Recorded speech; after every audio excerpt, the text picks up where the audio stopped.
આપણને જીવનનું વૃક્ષ ક્યારે સમજાય છે, આજે આપણે એ જોશું. Atmavandan masters, welcome to day 24 chapter 15 Purushottam Yog. આજનો આપણો વિષય છે જીવનનું વટવૃક્ષ અને પરમાત્મા. આજનો આપણો શ્લોક છે ઊર્ધ્વમૂલમદઃ શાખમ સ્વથમ પ્રાહુરવ્યયમ છંદાંસી યસ્ય પર્ણાની યસ્તમ વેદસ્સ વેદવિત. આ જ શ્લોક આપણા જીવન સાથે કેવી રીતે જોડાય છે.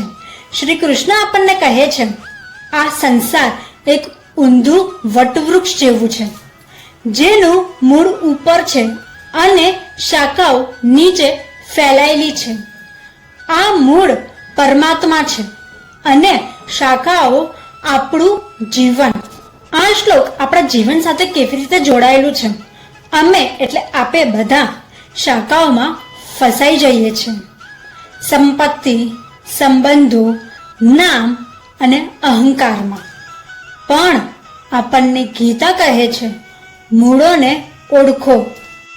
જ્યારે આપણે મૂળ એટલે પરમાત્માને પકડીએ છીએ ત્યારે જ જીવનનું વૃક્ષ સમજાય છે અને ભટકવું બંધ થાય છે.